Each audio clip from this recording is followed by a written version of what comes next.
Leaked classified documents from Germany reveal that world leaders are now preparing for Russia to launch World War III. They would expand the war on Ukraine by attacking NATO countries next year. Next year, there's a timetable here. Member of the House Armed Services Committee, Congressman Pat Fallon, is with me. It does sound like these documents reveal a timetable for a Russian attack. What more do we know about this? Well, Stuart, I'm just going to comment on what I've seen in the press for obvious reasons. But you know, it's Russia's always presented a danger, and I think countries that are in the east, like Finland, for instance, have always seen it. Unfortunately, larger countries like Germany have taken a 30-minute nap, or sorry, a 30-year nap rather. Wow. Finland's more prepared to defend themselves than the country of Germany, the country with the fourth largest economy in the world.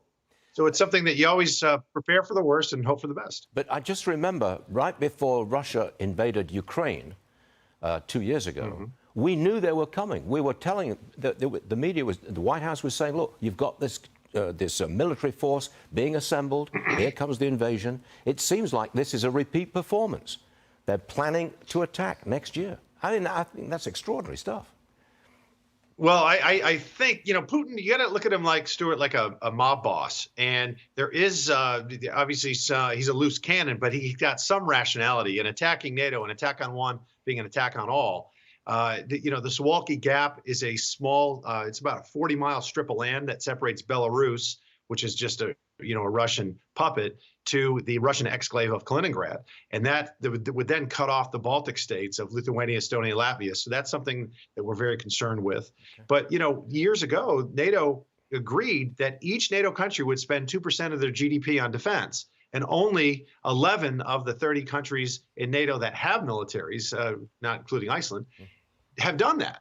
Yeah. And all of them are in the East, except for the United Kingdom and the United States. Yeah. So Germany and the rest of Europe have to take this threat far more seriously.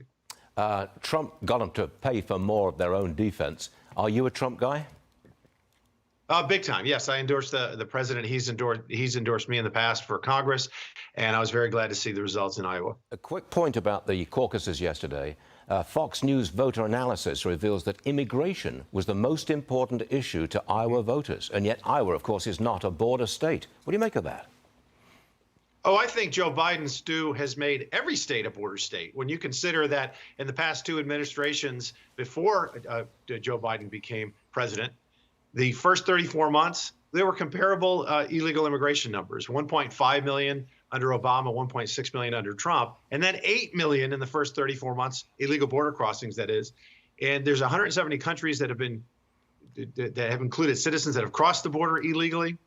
And here's a startling statistic. 2 years ago, there were only 3 years ago, there were 323 Chinese nationals that crossed the southern border illegally. Last year, it was 24,000. We'd never had a month in our history of over 200,000 illegal border crossings, Stuart. Under Joe Biden, it's been 20. So the border is wide open and people know it. And everybody sees it if they watch Fox. Thanks so much, Congressman Pat Fallon. Always good. Thanks for being with us, sir. Appreciate it. Thanks, Stuart. God bless. Now